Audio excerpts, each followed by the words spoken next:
At a certain point, many people experience something strange they didn't see coming. Things that once delighted them, activities that once filled them with enthusiasm and pleasure, suddenly seem to lose their savor.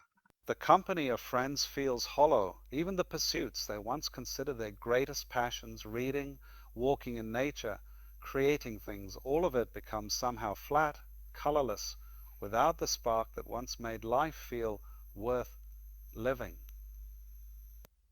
And naturally, when this happens, people become frightened. They think something has gone terribly wrong. They believe they've become depressed, that they're ill, that there's some chemical imbalance in their brain that needs correcting and needs correcting. Or they think they've simply become cynical, jaded, that life has worn them down and they've lost their capacity for joy. And they ask themselves with genuine desperation, what's happened to me? Why can't I feel anything anymore? But what if I told you that this loss of joy, this apparent flatness of experience, is not necessarily a problem at all? What if the state that seems like death is actually a kind of birth? What if the disappearance of joy as you knew it is simply making room for something else? Something you haven't yet recognized because you're still looking for the old feelings, the old excitements, the old ways of being moved. Let me explain what I mean. You see, most of what we call joy or pleasure in ordinary life is really a kind of relief. It's really a kind of relief. It's the satisfaction of a want, the filling of a lack, the scratching of an itch. You're hungry and then you eat, and there's pleasure in that. But notice the pleasure depends on the hunger. Without the hunger, the eating is just mechanical. You're lonely, and then someone pays attention to you, and there's joy in that. But the joy depends on the loneliness. Without the sense of lack, the attention doesn't move you. This is what the Buddha was pointing out when he said that life is suffering, or more accurately, that life is unsatisfactoriness. Not that everything is miserable, but that this constant cycle of wanting and getting, of lacking and filling, of itching and scratching is inherently unstable.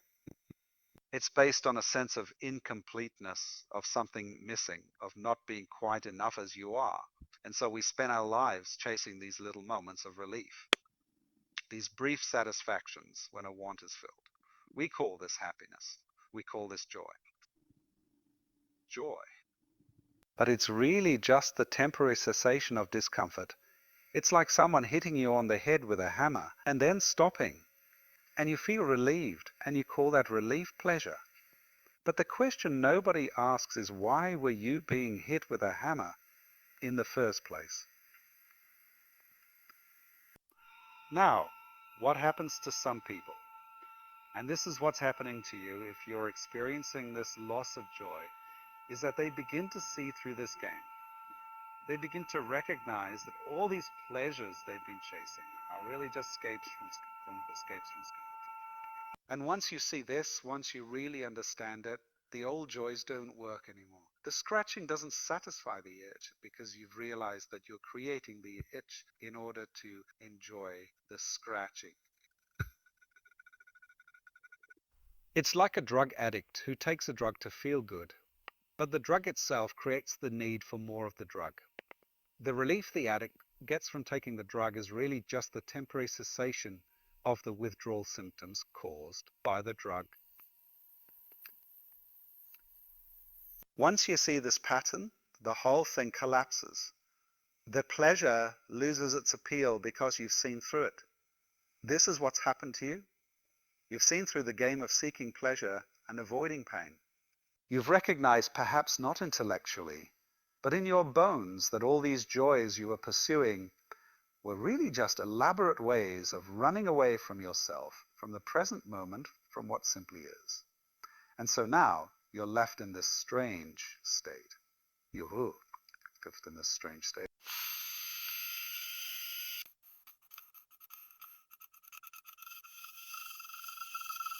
Experiences, sensations, and this feels like death, feels like something essential has been taken out of yourself by experiences and sensations. And this feels like death. It feels like something essential has been taken from you. Like you've become a ghost going through the motions of life, but not really living it. But here's what you must understand. This state is not an end. It's a transition. It's the space between the old way of experiencing life and a new way that you haven't discovered yet. You're in the gap. And the gap is terrifying because there's nothing to hold on to. The old structures have collapsed, but the new hasn't yet emerged. Let me give you an analogy. Imagine you've been living your whole life in a room lit by candles.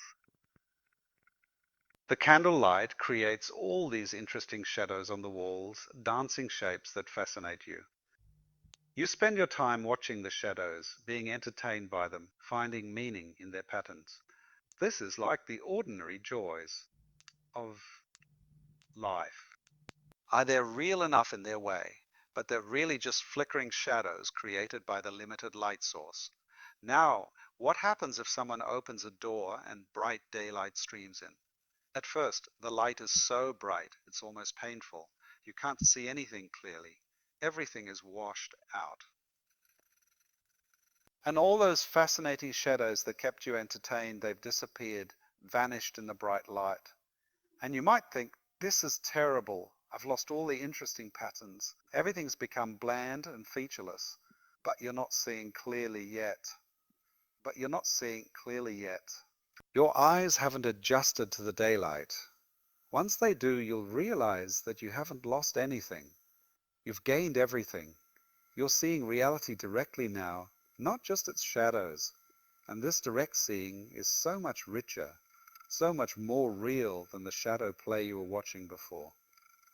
Oh, but it's a different kind of richness. It doesn't have the same quality as the shadows. It's not entertainment, it's something else entirely. This is what's happening when nothing brings you joy anymore.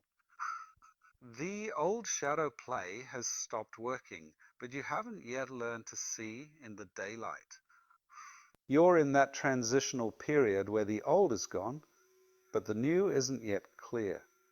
And this period can last quite a while. It's not something you can rush. Your eyes must adjust at their own pace. And now the usual response to this state is to try desperately to get the old joys back. People throw themselves into new hobbies, new relationships, new experiences, hoping to rekindle that spark.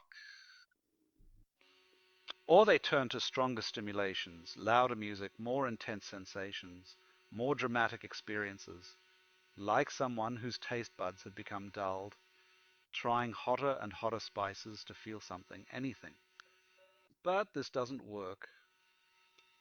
In fact, it makes things worse because what's really needed is not more stimulation, but less. What's needed is to stop running, stop seeking, stop trying to fill the emptiness with experiences and sensations. What's needed is to simply be with what is without trying to make it into something else. And here's the extraordinary thing that happens when you do this. When you stop trying to manufacture joy, you discover that there's something present that was always there, but that you never noticed because you were too busy chasing after pleasures. It's not exactly joy in the old sense.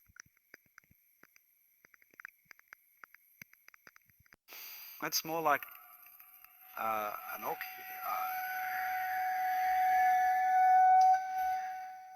it doesn't need anything added to it.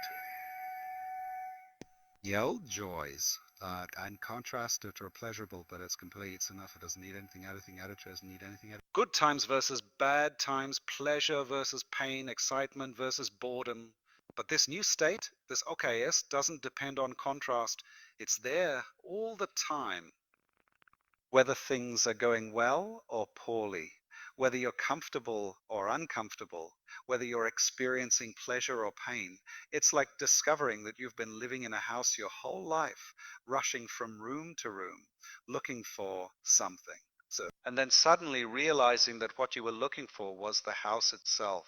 It was there all along. You were standing in it. You are it. But you couldn't see it because you were too busy searching.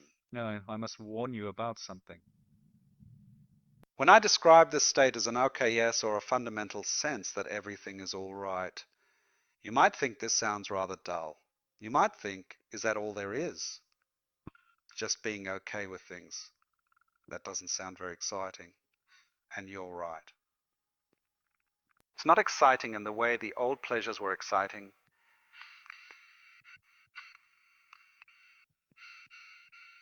It doesn't have that quality of peak experience, of highs and lows, of drama and intensity. But here's what you must understand. Excitement is exhausting. Drama is exhausting. Drama is exhausting. The constant pursuit of peak experiences is exhausting. You can't live at that pitch all the time. What happens is that you have these brief moments of intensity and then long periods of deflation while you wait for the next high. Lows get lower and lower, and you need stronger and stronger stimuli to achieve the same highs, or high to achieve the same highs. This is the addict's pattern, and most people are addicted to experience, to sensation, to the drama of their own lives. They're constantly generating problems so they can solve them, creating tension so they can release them, stirring up emotions so they can feel alive. And they call this joy, but it's really just agitation. What you've lost when nothing brings you joy anymore is your addiction to this pattern. And like any addict going through withdrawal, you feel terrible. You feel empty, flat, dead. But, but what you're really experiencing is the absence of agitation.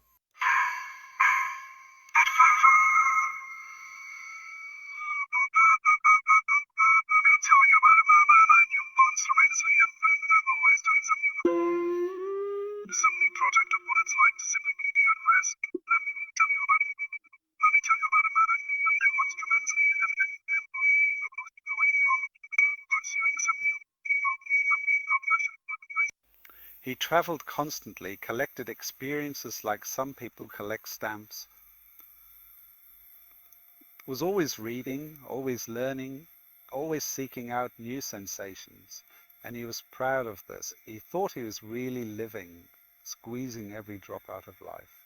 Then something happened. I don't know exactly what. Perhaps just the accumulation of years. And he lost his enthusiasm. All those activities that had seemed so important suddenly seemed pointless. Travel bored him. Books couldn't hold his attention. Food all tasted the same. He thought his life was over, that he'd become old and worn out. But then, after some time in this state, something shifted. He told me that one day he was sitting in his garden doing nothing in particular, just sitting there. And he suddenly realized that he was completely content. Not excited, not entertained, just simply content, present here. And he understood that all his previous rushing around had been a kind of running away. He'd been afraid of this simple being here, so he'd filled his life with constant activity and stimulation to avoid it. And now that all the activity had dropped away, he discovered what he'd been running from. Just this moment, this breath, this being alive. And it was enough. More than enough. It was everything, but it wasn't exciting or dramatic. So his mind had dismissed it as nothing, as emptiness, as death. Only when he stopped demanding that life be exciting did he discover that life is extraordinary in its ordinariness. This is what I'm trying to point you toward. When nothing brings you joy anymore in the old way, you're being invited to discover a different quality of experience.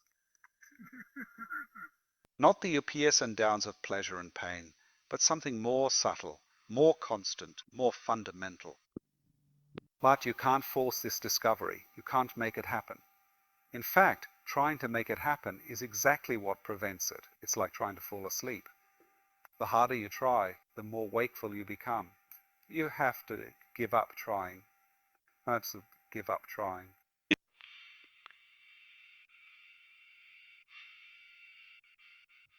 Not knowing to not feeling, to this apparent emptiness. And this is perhaps the most difficult thing anyone can be asked to do because we're so afraid of emptiness. We think emptiness is death, is meaninglessness.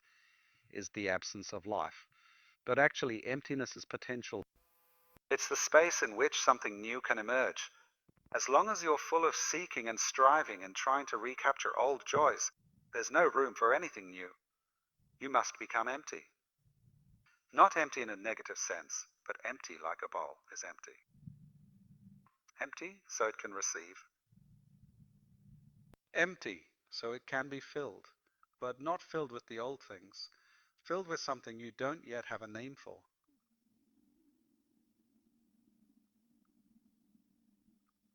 Now, I know this is not what you wanted to hear. You wanted me to tell you how to get your joy back, how to feel things again the way you used to.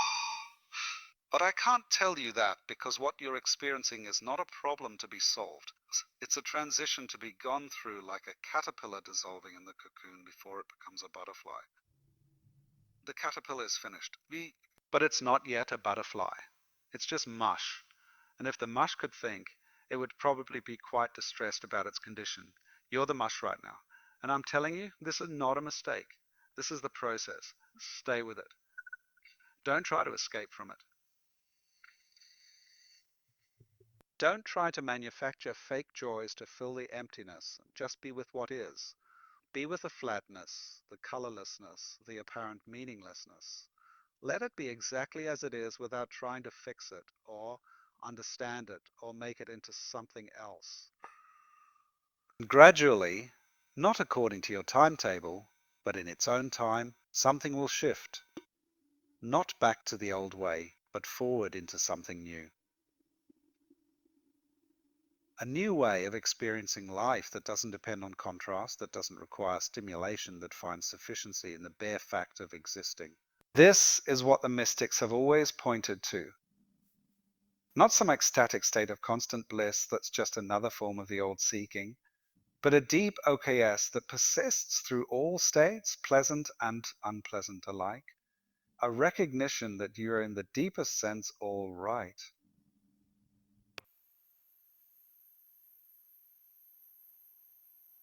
Not because everything in your life is going well, but because your existence is fundamentally complete exactly as it is. The old joys were like trying to improve a sunset by throwing more colors at it. The new recognition is that the sunset is already perfect, doesn't need improvement, doesn't need anything added to it or taken away from it. It's complete in itself. So is this moment and so is your life. Even in this seemingly joyless state. Even in this seemingly joyless, I must emphasize again, you cannot make this recognition happen. You cannot achieve this state. Any effort to get there pushes it away because effort implies that something is lacking, that you're not already complete. The recognition can only come when you stop trying, when you give up, when you surrender completely to what is. And even then it may not come, or it may come and go, or it may come in such a subtle way that you don't even notice it at first. Cursed. It's not dramatic. It doesn't feel like you thought enlightenment would feel. It's more like coming home. Like taking off tight shoes, like exhaling after holding your breath too long. So what do you do in the meantime while you're in this state, where nothing brings joy? You do what needs to be done. Brush your teeth. You eat your meals. You go about your daily business, but you do it without the expectation that these activities should make you happy. You do them simply because they're what's here to be done. Not with resignation or bitterness, but with a kind of neutral acceptance. And you watch, you observe the state you're in without judging it, without trying to change it. You become interested in it, curious about it, not in a clinical way, but with the kind of interest you might have in watching clouds move across the sky. Just watching without needing the clouds to be different than they are. And most importantly, you stop comparing. Stop comparing your current state with how you used to feel. Stop comparing yourself with people who seem to be having a good time. Stop comparing this moment with some imagined future moment when everything will be better. Just be here now with what is. This is not resignation.